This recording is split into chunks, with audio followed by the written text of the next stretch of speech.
मंगलम भगवान वीरो मंगलम गौतमो गणी मंगलम कुंद कुंदार्यो जैन धर्मोस्तु मंगलम सर्वमंगलमांगल्यम सर्वकल्याणकारकं प्रधानं सर्वधर्माणां जैनं जयतु शासनम्। मैं नमो तीर्थनायक को नमो ओंकारवाणी को नमो उन कुंद प्रभु को जिन्होंने ओंकार धारण की। अहो उपकार जिनवर का कुंद का दिव्यवाणी का जिन कुंद ध्वनि दाता उन कहान स्वामी का। णम्यूणिजिणं वीरम् अनंत वर्णानदंसन सहावं भोक्ष्याम्यहं सारं केवली शुद्ध केवली भणिदम्।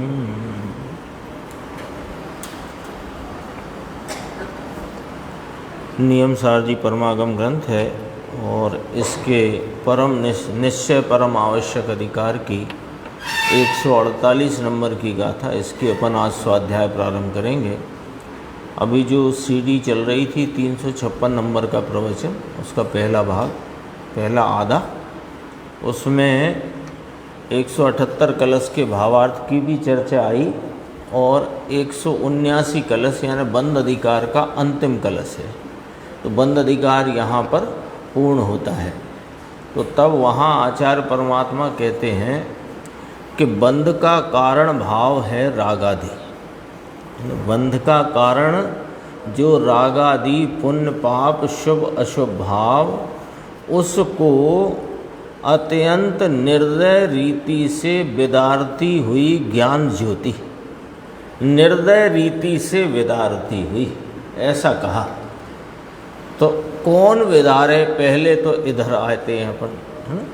तो बंद अधिकार था ना, तो बंद अधिकार था तो उसमें सूत्र आए, उनकी टीका करी और उसके उपरांत अंतिम कलश के रूप में टीकाकार आचार्य अमृतचंद्र भगवान ने कहा कि बंध का कारण कौन, कि रागादि भाव। रागादि भाव जो पर निमित्त के लक्ष्य से नैमित्तिक रूप से जीव की पर्याय में विकारी भाव होता है। तो वह जीव की पर्याय में उत्पन्न होता निमित्त के लक्ष्य से जो विकारी भाव है, वह रागादि को अपने से दूर करता हुआ, क्योंकि बंध कैसे दूर हो, बंध से छूटना है ना। तो बंध से छूटना हो तो जिससे छूटना है, मान लो किसी रोग से मुक्त होना है, तो रोग के कारण से मुक्त हो तो रोग से मुक्त हो सकते हैं। यही है ना विधि लोक में भी, कि जिस कारण से रोग है, रोग से मुक्ति चाहिए तो रोग के कारण से मुक्त हो। तो बंध का कारण कौन है, कि रागादि भाव पुण्य पाप परिणाम। वे कहाँ से आए, पूरी चर्चा है ना अपनी, कल भी हुई थी। कहाँ से आए, कि जीव के तो स्वभाव में वह रागादि उत्पन्न करे या जीव उसको का कारक होए, ऐसा तो है नहीं। और पर द्रव्य जीव को राग कराते नहीं। जो आगम शैली में जिनेंद्र परमात्मा की वाणी में यह कहा कि कर्म से विकार होता है, वह तो मात्र एक निमित्त का ज्ञान कराया है कि जब यह जीव अपने स्वरूप का, अपने वीतरागी भाव का लक्ष्य छोड़कर पर द्रव्य कर्म आदि का लक्ष्य करता है तो विकार उत्पन्न होता है।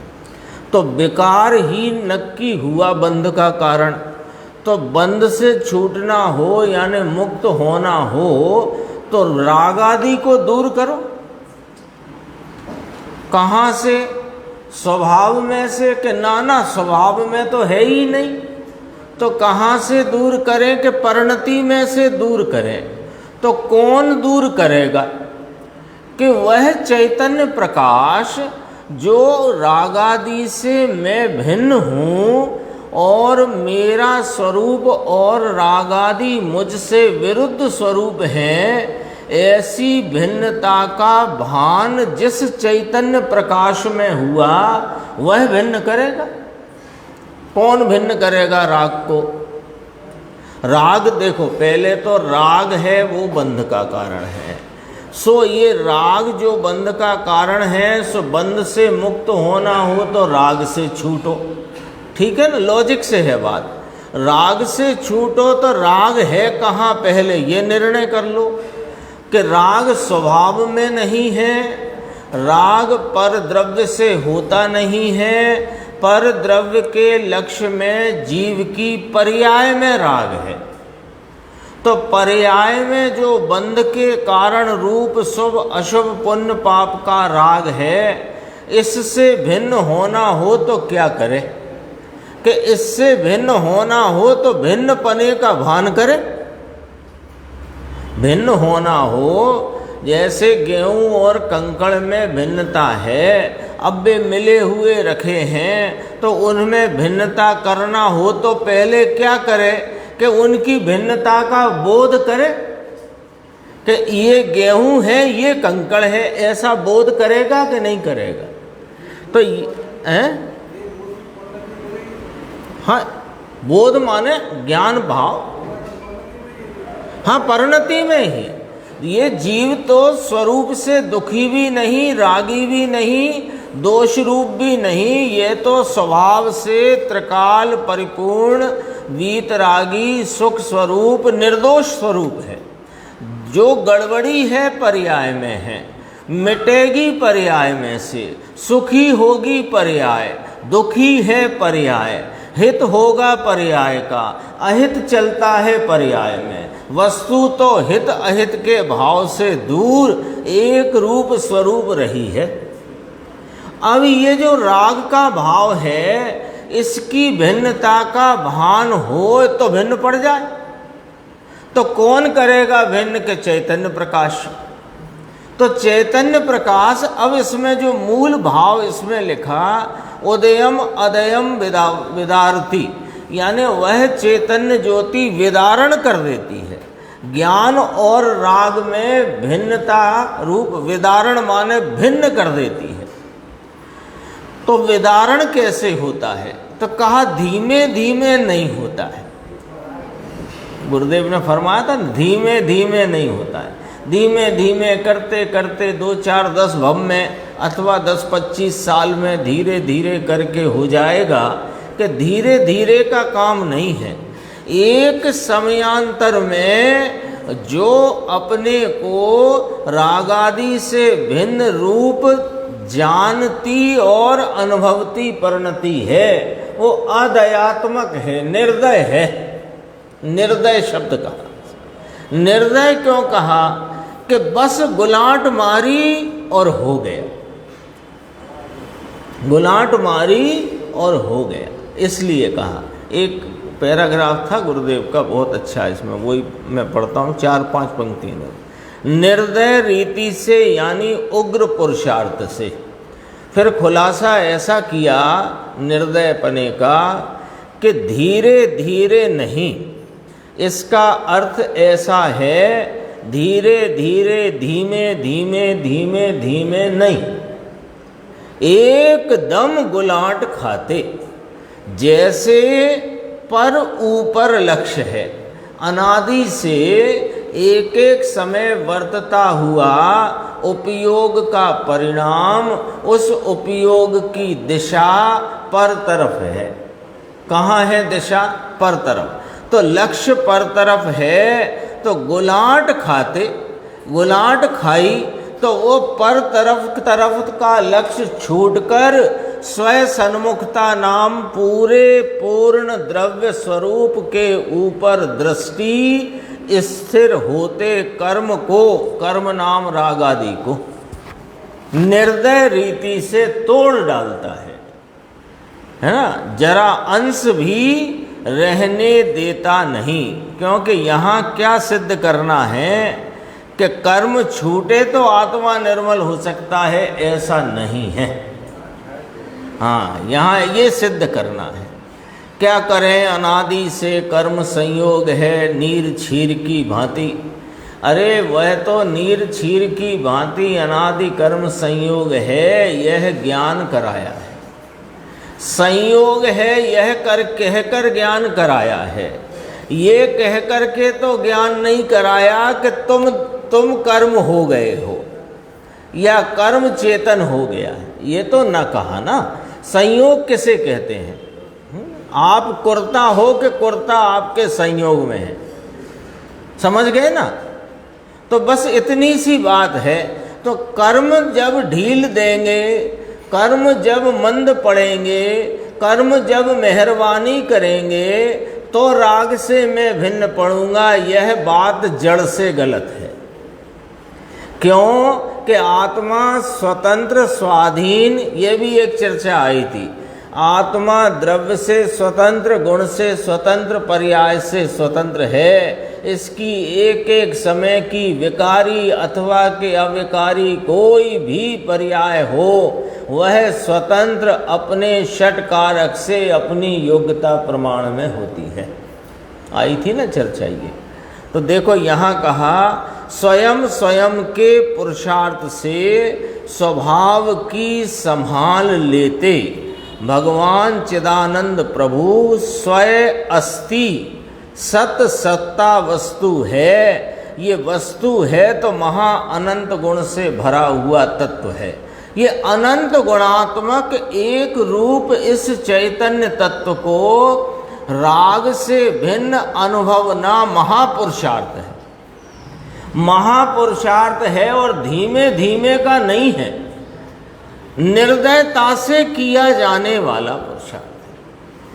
तो बोलेगा जैन धर्म तो दया वाला है, दया धर्म का मूल है और जैन धर्म में तो दया की ही मुख्यता है। अरे जैन धर्म में जो स्वयं की दया की मुख्यता है, तो स्वयं की दया में पर से निर्दयता से भिन्न पड़ा जाता है। स्वयं, उसको ही स्वयं की दया कहते हैं। स्वयं की दया चाहिए ना, पूरे जगत के छह काय के जीवों के प्रति दया रखे और स्वयं की हिंसा करे, ये कौन सी दया है? यहाँ तो दया का अर्थ है अपनी दया। और अपनी दया कैसे कि अपनी हिंसा ना हो। अपनी हिंसा काय में है कि पर के ऊपर लक्ष्य करने में अपनी हिंसा है। तो पर के ऊपर लक्ष्य छोड़ देना ही निर्दयता से इस चैतन्य परमात्मा को राग से वेदारती हुई यह चैतन्य ज्योति है। अब अपन आते हैं, अपना जो विषय है नियम सार का, गाथा 148 पेज नंबर है इसका। अपन ने सूत्र तो कल पढ़ लिया था, 141 पेज है। हरिगीत पढ़ के और फिर इसका अन्वयात प्रारंभ करते हैं।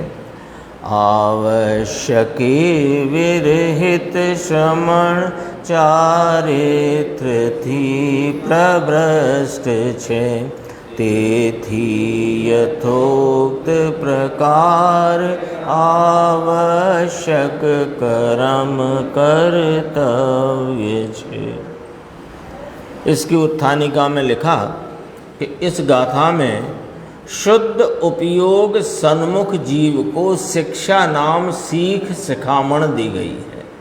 शुद्ध उपयोग सन्मुख जीव कौन लेना, ये मुनियों की मुख्यता से बात है ना। तो मुनियों की मुख्यता से बात है, तो मुनि शुद्ध उपयोग के सन्मुख, यानी वे तो वास्तव में शुद्ध उपयोग की ही दीक्षा लेकर मुनि हुए हैं। पर अभी पुरुषार्थ में जितनी हीनता का भाव है उसमें वह छठवें गुणस्थान की भूमिका में आ जाते हैं। तो छठवें गुणस्थान की भूमिका को छोड़कर सातवें की सन्मुखता के लिए जो तत्पर हैं उनको यहाँ सीख दी गई है ना। कैसे, मतलब क्या निकला कि छठवें गुणस्थान वाले को सीख दी गई है क्योंकि वह शुद्ध उपयोग के सन्मुख है। ऐसे करके बात समझो, किसको सीख दी गई? क्योंकि सीख दी जाती है ना, तो शुद्ध उपयोग में जो लीन है मुनिराज, उन्हें क्या सीख देना? वे तो अंतरंग में लीन है, उनका तो उपयोग बाह्य में है नहीं। और जो छठवें गुणस्थान की भूमिका में हैं, तो छठवें गुणस्थान की भूमिका में वे निरंतर शुद्ध उपयोग की सन्मुखता में तत्पर रहते हैं। वे छठवें गुणस्थान में रहने के लिए छठवें गुणस्थान में नहीं आते, वे सातवें गुणस्थान की प्रगटता के लिए, चूंकि कमजोरी के वश आ पड़ा है छठवां गुणस्थान, वह विकल्पात्मक भूमिका, उसको तुरंत छोड़कर शुद्ध उपयोग की भूमिका की प्राप्ति में वे निरंतरता से तत्पर रहते हैं, है ना। उनको सीख है। अन्वयार्थ देखो, आवश्यक रहित श्रवण चरण से प्रभ्रष्ट नाम अति भ्रष्ट है। प्रविशेषण लगाया, प्र शब्द लगाया ना, प्रविशेषण है, विशेष, अति भ्रष्ट है। अब देखो इसमें क्या कहा सूत्रकर्ता आचार्य कुंद स्वामी ने कि आवश्यक रहित श्रवण चरण से अति भ्रष्ट है। यहाँ टीकाकार मुनिराज ने व्याख्या करते हुए व्यवहार नय से 6 आवश्यक से जो भ्रष्ट है वो भ्रष्ट है, हीन है। व्यवहार से 6 आवश्यक से जो रहित है वो भ्रष्ट है, और निश्चय नय से जो अपने स्वयवशता से रहित है वो भ्रष्ट है। 2 चर्चा इसमें उठाई। तस्मात् पुनः, और इसलिए पूर्वोक्त क्रमेण, पूर्वोक्त क्रम से, पूर्व में कही हुई विधि से। क्या कही थी विधि पूर्व में? कि सर्व अन्यवस्था को छोड़कर एक स्वयवस्था में ही उपयोग की एकाग्रता का रहना, वही परम आवश्यक कर्म है। तो उस विधि से आवश्यक करना, यानी परम आवश्यक रूप स्वयवशता में प्रवर्त रहना, वर्तन करना, स्वयवश ही रहना, ये इसमें अन्वयार्थ में कहा। टीका देखते हैं, देखो टीका की उत्थानिका के उपरांत जो पंक्ति है, यहाँ इस लोक में, यहाँ का अर्थ है इस लोक में, है? व्यवहार नय से भी समता, स्तुति, वंदना, प्रत्याख्यान इत्यादि 6 आवश्यक से रहित श्रवण, चारित्र परिभ्रष्ट नाम चारित्र से सर्वथा भ्रष्ट है। सेमीकोलन, एक पंक्ति हो गई, अब अर्ध विराम आ गया, है ना। यहाँ क्या कहा दोबारा देखो निर्देश भाई, व्यवहार नय से भी, यानी निश्चय नय से परम आवश्यक जो स्वयवस्था रूप वृत्ति है, जो अवसपने रूप परम आवश्यक है, वास्तव में तो वही आवश्यक है। फिर व्यवहार नय से भी कहते हैं, ऐसा भी लगाया यहाँ। व्यवहार नय से भी समता, स्तुति, वंदना, प्रत्याख्यान, व्यवहार वाला है ना ये, तो समता, स्तुति, वंदना, प्रत्याख्यान इत्यादि 6 आवश्यक से जो हीन है, जो रहित है श्रवण, वह चारित्र से सर्वथा भ्रष्ट है, परिभ्रष्ट है। ये लिखा ना। अब देखो यहाँ समझना कि ये समता, स्तुति, वंदना, प्रत्याख्यान रूप छह आवश्यक व्यवहार वाले ये विकल्पात्मक व्यवहार जो छह आवश्यक हैं, ये किसको होते हैं? किसको होते हैं? कि जिसने सर्व अन्यवस्ता को छोड़कर स्वयवस्ता स्वरूप अपने एक चैतन्य परमात्मा में ही उपयोग की वृत्ति और स्थिरता के द्वारा स्वरूप स्थिरता रूप वीतरागता का प्रचुर भाव प्राप्त किया है, वह उनको व्यवहार में यह छह आवश्यक विकल्पात्मक कहने में आए हैं। तो कहते हैं कि जिनको स्वरूप आलम्बन से उपजी हुई तीन कषाय की अभाव रूप वीतरागता की धारा है, उनको एक कषाय के सद्भाव में उत्पन्न होने वाले ये व्यवहार छह आवश्यक हैं। ये इनमें भी उनकी भूमिका प्रमाण वृत्ति होती है। कब कब? कि जब जब वे स्वरूप से शुद्ध उपयोग से च्युत होते हैं, विकल्पात्मक भूमिका में आते हैं, तब उनको इस प्रकार की व्यवहार षट आवश्यक रूप विकल्पात्मक वृत्ति होती है। यह उनकी भूमिका के प्रमाण में है। इस भूमिका का उल्लंघन करके यदि अशुभ में चले जाएं, तो वह जो निश्चय तीन कषाय चौकड़ी की अभाव रूपता वाली परिणति है ना, वो भी न रहेगी। समझना पूरा इसका हिसाब किताब, है ना। हिसाब किताब वाली बात आई है यहाँ। क्या कहा कि मुनिराज का पहले चित्र यहाँ बनाओ। मुनिराज किसे कहते हैं?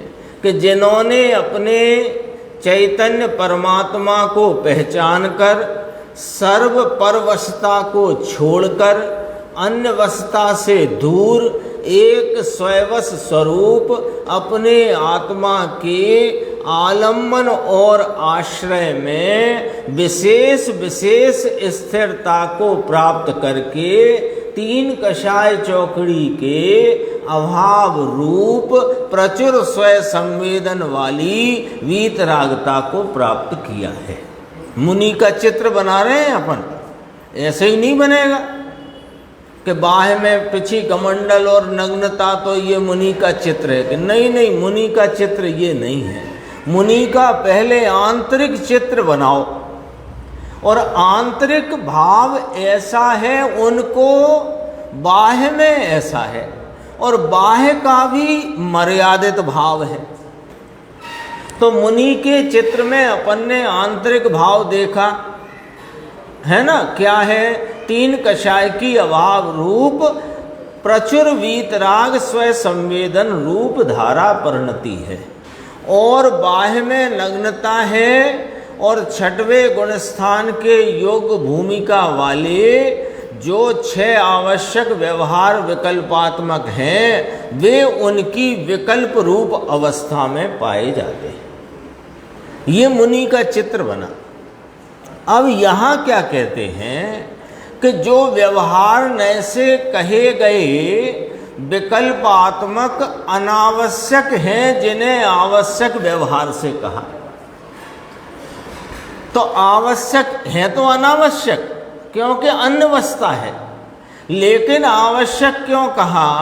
कि जो स्वयवस्था में प्रवृत्त हैं, ऐसे मुनिराज को उनकी भूमिका प्रमाण में इस प्रकार की मर्यादा वाले ये छह आवश्यक रूप विकल्प उठते हैं। वे जो विकल्प उठते हैं वह उनकी भूमिका का परिमाण है, प्रमाण है। उस भूमिका का विषय, उस भूमिका का ही हिसाब है। उस भूमिका से बाहर का यदि विकल्प आ गया, यानी कि यह समता स्तुति वंदना प्रत्याख्यान आदि छह आवश्यक जो भूमिका प्रमाण में होते हैं, उनसे भी यदि च्युत हो गए, यानी कि वह भाव छोड़कर अशुभ में आ गए तो फिर वह निश्चय मुनिपना भी न रहेगा। ये मर्यादित भाव है। तो ये वाली बात यहाँ पर कही गई है। ये जो कहा ना, चारित्र परिभ्रष्ट चारित्र से सर्वथा भ्रष्ट है, यानी जो छठवें गुण स्थान की योग भूमिका को उल्लंघित कर गया, तो उल्लंघन कर जाने से क्या हो गया कि अशुभ में प्रवृत्ति हो गई, और अशुभ में प्रवृत्ति हो गई तो वह मुनिपना भी वहाँ ना रहा। तो जिस परम आवश्यक निश्चय यथार्थ परम आवश्यक रूप स्वयवशता अवस्था आवश्यकता वाली जो वीतराग परिणति थी मुनि के योग की, वो खत्म हो गई। तो परिभ्रष्ट हुए, अतिभ्रष्ट हुए, प्रभ्रष्ट हुए, तीन शब्द आए। प्रभ्रष्ट शब्द आया ना, देखो ये मूल इसमें आया है। पभट्टो मूल सूत्र 148, आवासेण हीनो पभट्टो प्रभट। ये पभट्टो माने प्रभ्रष्ट। प्रभ्रष्ट का अर्थ किया विशेष भ्रष्ट, अति भ्रष्ट, परिभ्रष्ट। तो ये व्यवहार की भ्रष्टता से निश्चय भी चला गया कि हाँ ऐसा ही नियम है, ऐसा ही नियम है। उस जाति की उस भूमिका प्रमाण का भाव यदि उल्लंघित हो गया तो वह तीन कषाय की अभाव रूप जो वीतरागता जिसका नाम मुनि है, मुनि कहते हैं ना, मोहर छाप कहते हैं गुरुदेव। मोहर छाप माने जैसे इस पे लिखा हो जो कंपनी का नाम, वो उस कंपनी की मोहर छाप है ना, तो उस मोहर छाप से आप कहते हो ये फलानी चीज है, फलानी वस्तु, फलानी कंपनी, मोहर छाप। तो मुनिराज की मोहर छाप क्या कि तीन कषाय चौकड़ी की अभाव रूप प्रचुर स्वयं संवेदन की मोहर छाप है। तो वो मोहर छाप मिट गई व्यवहार से भ्रष्ट होने पर। आगे बढ़ते हैं, देखो। शुद्ध निश्चय से, परम अध्यात्म भाषा से, शुद्ध निश्चय से यानी उसी को स्पष्ट करते हैं परम अध्यात्म भाषा। ये क्या होता है? परम माने उत्कृष्ट, अध्यात्म भाषा। अध्यात्म भाषा क्या कि जो वचन रूप कथन है या जो जिस प्रकार का वाचक और कथन की शैली है, जो आत्मा को सीधा बताने वाली और अनात्मा से भिन्नता कराने वाली जो भाषा है, उसका नाम अध्यात्म भाषा है। अध्यात्म भाषा किसे कहा? कल चर्चा एक आई थी दोपहर को, आगम भाषा और अध्यात्म भाषा में थोड़ा देखना। आगम भाषा क्या कहेगी कि जीव के 5 असाधारण भाव, कल आई थी ना दोपहर चर्चा, जीव के 5, तो 5 असाधारण भाव आगम ने कहे जीव के। आगम ने क्या कहा? जीव के 5 असाधारण भाव। कौन कौन से? औदायिक, औपसमिक, छायोपसमिक, छायक, पारिणामिक। ठीक है। अध्यात्म क्या कहे कि एक परम पारिणामिक भाव स्वरूप जीव है और यह औदायिक, औपसमिक, छायोपसमिक, छायक भाव ये परद्रव्य है। तो ये अध्यात्म भाषा कहती है। आगम भाषा इनको जीव के भाव कहती है। अध्यात्म भाषा इसे परद्रव्य कहती है, 4 पर्याय भावों को। तो ये अध्यात्म भाषा क्या करती है कि अध्यात्म भाषा आत्मा को अनात्मा से भिन्न बताने वाली, ऐसी जो एक आत्मा की बात को आत्मा से भेंट कराने वाली जो शैली है, उसे अध्यात्म भाषा कहते हैं। शब्द आया है तो अपन विचार करते हैं उस पर। परम अध्यात्म भाषा से परम आवश्यक किसे कहा कि जिसको निर्विकल्प समाधि स्वरूप कहने में आता है, ऐसी परम आवश्यक क्रिया से रहित जो श्रमण है वह निश्चय चारित्र भ्रष्ट है, ऐसा अर्थ है। यानी अब क्या कहा, पीछे का तो अपन ने समझ लिया व्यवहार की भ्रष्टता वाली बात, अब इधर की भी समझो कि जो निर्विकल्प समाधि स्वरूप परम आवश्यक है, यानी निर्विकल्प समाधि यानी रागादि भाव से रहित, आदि व्याधि उपाधि से रहित, एक आत्मा की तल्लीनता रूप जो परिणति है वह परम आवश्यक क्रिया है। ये है। अब इससे भ्रष्ट है और कदाचित व्यवहार 6 आवश्यक से भ्रष्ट नहीं, तो भी मुनि ने आ गई बात, समझ में आ गई कि नहीं आ गई?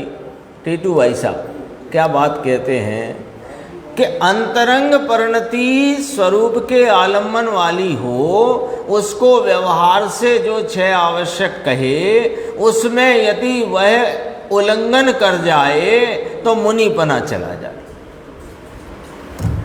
दूसरी बात, बाहर के जो व्यवहार 6 आवश्यक हैं वे जैसे जिनागम में कहे वैसे ही रहे, लेकिन अंतरंग स्वरूप स्थिरता से चूक गए तो भ्रष्ट मुनि ने,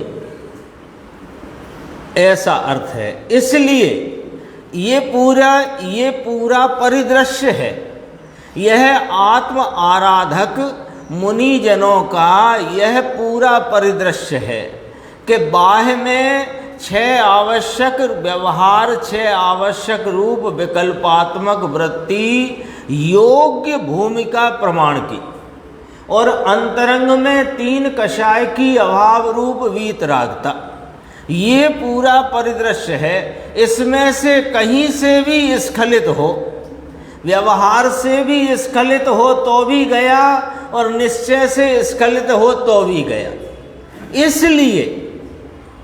इसलिए स्वयं वश परम जिन योगीश्वर का जो निश्चय आवश्यक का क्रम पूर्व में कहने में आया है, उस क्रम से नाम उस विधि से स्वयं आत्म आश्रित ऐसा पराश्रित पना नहीं हो, जिसमें स्वयं आत्म आश्रित ऐसा निश्चय धर्म ध्यान और निश्चय शुक्ल ध्यान स्वरूप से परम मुनि, हे मुनि भगवंत सदा आवश्यक करो।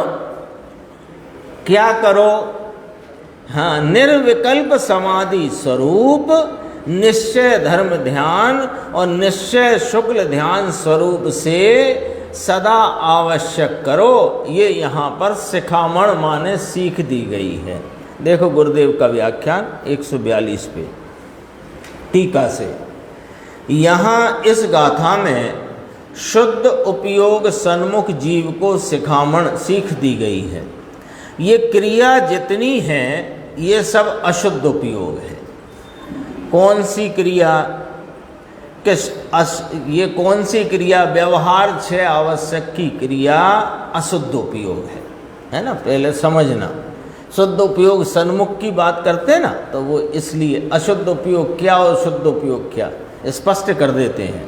ये अशुद्ध उपयोग कौन सा? 6वें गुण स्थान की भूमिका में रहने वाली विकल्पात्मक वृत्ति अशुद्ध उपयोग है। इस अशुद्ध उपयोग को छोड़कर शुद्ध उपयोग सन्मुख जीव को, अंतर शुद्ध उपयोग कैसा होता है कि जो शुभ अशुभ से रहित है, शुभ अशुभ भाव रहित शुद्ध उपयोग सन्मुख हुआ है, अथवा उसकी सन्मुखता है ना, तत्परता है। यानी कि शुभ से छूट करके भी, अशुभ तो वहाँ है नहीं, शुभ से छूट करके भी अंदर में जाना चाहते हैं। अब उनको कहा शुद्ध उपयोग सन्मुख, ये लिया ना, ऐसे जीव को शिखामण दी है, ऐसे आत्मा को यह शिक्षा दी गई है। यहाँ इस लोक में, ये आ गई टीका, व्यवहार नय से भी समता, स्तुति, वंदना, प्रत्याख्यान इत्यादि 6 आवश्यक से रहित श्रवण, ये 6 प्रकार का व्यवहार है। इससे भी भ्रष्ट है वह चारित्र परिभ्रष्ट, चारित्र से सर्वथा भ्रष्ट है। अपने को पढ़ के लगे ऐसा कि देखो भैया पहले ये तो पक्का होना चाहिए, पर ये होएगा किसको? ये जब तक अंतरंग स्वरूप का आलम्बन लेकर के निश्चय परम आवश्यक कार्य प्रकट न हुआ हो, उसको ये व्यवहार 6 आवश्यक होते ही नहीं, होते ही नहीं। ये बात समझना है ना। ये निश्चय पूर्वक का व्यवहार है। ये जिन शासन का नियम समझना, निश्चय पूर्वक ही होने वाले राग रूप, शुभ राग रूप अनुकूल व्यवहार को व्यवहार कहने में आया है। और निश्चय बिना का कोई व्यवहार व्यवहार नाम पाता नहीं। इसलिए व्यवहार करते करते निश्चय होगा, यह बात ठीक नहीं है, गलत है ना। अब देखो गुरुदेव कहते हैं, देखो खूबी देखो कि निश्चय तो है, किंतु 6 व्यवहार से भ्रष्ट है, तो भी ये भ्रष्ट है। हाँ हो जाता है, हो जाता है। हाँ, बाहर में जिस प्रकार का 6वें गुणस्थान की भूमिका के योग विकल्प की वृत्ति होती है, वह शुभ भाव रूप है। कदाचित उसमें ऐसा दोष लग जाए कि जो प्रायश्चित आदि के दोष से, यानी प्रायश्चित तो क्या कहें, अतिचार अनाचार आदि आते हैं ना, उनको भी उल्लंघन कर जाए। तो उल्लंघन कर जाए तो क्या हो गया कि 6ठा गुण स्थान ना रहा, और जब 6ठा ना रहा तो 7वां भी ना रहा है। समंतभद्र आचार्य का हुआ था, पर वह उन्होंने जानबूझकर माने बुद्धिपूर्वक उस प्रकार के भाव को मुनिपना छेद कर लिया था, छेद कर लिया था। ये तो कौन सी बात कहते हैं, उन्हें हम भ्रष्ट नहीं कहेंगे। क्यों नहीं कहें? ये भ्रष्ट की बात चलती है। भ्रष्ट क्यों ना कहेंगे कि उन्होंने स्थिति परिस्थिति को जानकर अपने गुरु की जानकारी में और मुनिपने को छेद दिया था, और मुनिपना छेद करके वह बात हुई थी, है ना। ऐसे ही विष्णु कुमार मुनि का था, उन्होंने भी स्थिति परिस्थिति को देखकर मुनिपना छेद कर बावनिया का वेश लिया था और फिर पुनः दीक्षित हुए थे। इसमें मुनिपना तो गया, इनका भी था और इनका भी जिनका वर्णन है, लेकिन दोनों में फर्क इतना है कि वहाँ उन्होंने स्वतः समझ करके छेद दिया था। छेद दिया माने उस मुनिपने को त्याग दिया था, तो वो 7वां गुण स्थान रख करके थोड़ी रह गए थे। वह 5वें में आ जावे, 4थे में आ जावे। 6वां तो नहीं रहा तो 7वां भी नहीं रहता। 6वें 7वें की युति है, नहीं सम्यक्त नहीं छूटा, सम्यक्त नहीं छूटा था। श्रद्धा में कोई दोष नहीं था, न विष्णु कुमार के, न समंतभद्र स्वामी के, न मागनंदी मुनि के। नहीं, इनका भी नहीं छूटे, जरूरी नहीं है, लेकिन मुनिपना छूट जाए यदि 6वें गुण स्थान से जो योग भूमिका के विकल्प जिनकी यहाँ चर्चा 6 आवश्यक के रूप से करी, उसमें उल्लंघन हो जाए, तो उल्लंघन हो जाए तो मुनिपना तो चला जाए, सम्यक्त ना भी जाए, चला भी जाए। यदि श्रद्धा में भी दोष आ जाएगा तो चला जाएगा, पर अपन तो यहाँ श्रद्धा में दोष नहीं है, चारित्र के दोष की बात करते हैं। यहाँ जो प्रकरण है उसके अनुसार देखो, शुभ भाव में ना रहे और अशुभ में आ जाए ये भ्रष्ट है, ऐसी बात है। व्यवहार नय से भी समता, व्यवहार स्तुति, प्रभु की वंदना, गुरु का और प्रत्याख्यान वस्तु का इत्यादि 6 आवश्यक से रहित श्रवण, व्यवहार के 6 आवश्यक से रहित है। यह भी श्रवण चारित्र परिभ्रष्ट नाम चारित्र से सर्वथा भ्रष्ट है। कारण कि अशुभ में है ये, शुभ में जो नहीं, निश्चय सहित की बात है। एकला व्यवहार नहीं, निश्चय जहाँ है और व्यवहार नहीं, तो ये भी चारित्र से भ्रष्ट है। अब समझ लो पूरा प्रकरण क्या कहा। एकले व्यवहार की तो कोई बात होती ही नहीं, होती नहीं, क्योंकि व्यवहार नाम पाता ही नहीं। निश्चय सहित का जो व्यवहार है उसे व्यवहार संज्ञा प्राप्त है।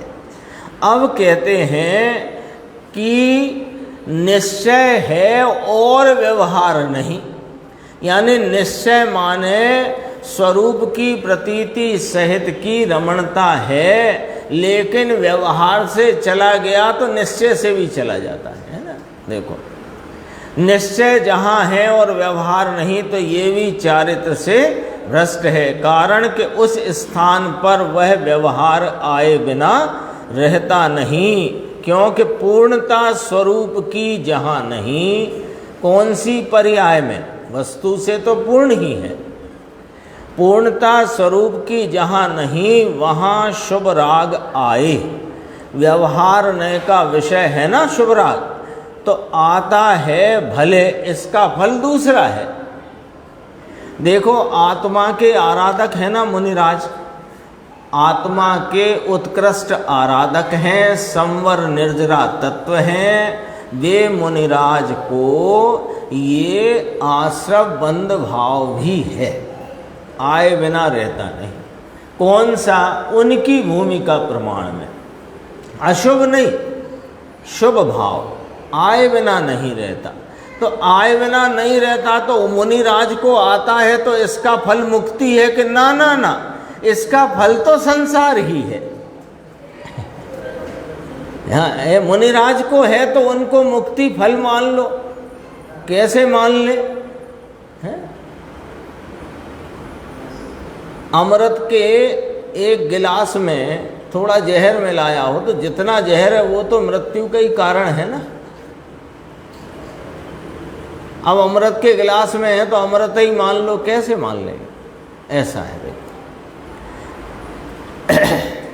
आए बिना रहता नहीं, 6 आवश्यक का विकल्प ही ना होए, एकला निर्विकल्प ही कोई मुनि होए, ऐसा बन सकता नहीं।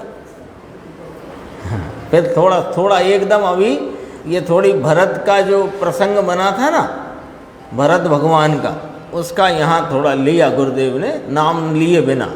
ये तत्काल एकदम अंदर में चौथे 5वें से 7वें में चढ़ गया हो और स्थिरता हो गई हो और अंतर मुहूर्त में श्रेणी माणकर केवल हो जाए, ये बात अलग रखना। उसको छठा आए ही नहीं। लेकिन सामान्यतया मुनि को 6वां 7वां गुणस्थान होता है, फिर वो श्रेणी माण के आगे बढ़ते हैं। अब यहाँ एक बात समझना अच्छे से, 6वां 7वां गुणस्थान का झूला कहते हैं उसे, यानी 1 मिनट में अनेकों बार वे 6वें 7वें गुणस्थान में झूलते हैं। लेकिन एक नियम याद रखना कि 7वें बिना 6वां नहीं होता, यानी पहले से चौथा 5वां फिर 6वां 7वां ऐसा नहीं, चौथा 5वां 7वां। अब यहाँ देखो, अभी लिखा ना, चौथे 5वें से 7वें में चढ़ गया होए, अब 7वें से 6वें में ना आया और श्रेणी माण के केवल ज्ञान ले लिया, ये अलग रखना बात। सामान्यतया सातवें में फिर वहाँ से च्युत होकर जो गुण स्थान विकल्पात्मक आया उसका नाम छठवा गुण स्थान है। तो छठवा सातवां नहीं होता, सातवें के उपरांत ही छठवा होता है। अंतर ये हो गया। लेकिन जो कोई निश्चय सहित व्यवहार से भी भ्रष्ट है, फिर गुरुदेव ने दोबारा याद दिलाया, निश्चय सहित की बात है भैया। निश्चय तो है, किंतु यदि ये व्यवहार से भी भ्रष्ट है तो चारित्र से भ्रष्ट है। इसमें और भी चर्चा है, समय हो गया है, अपन आगे की स्वाध्याय में।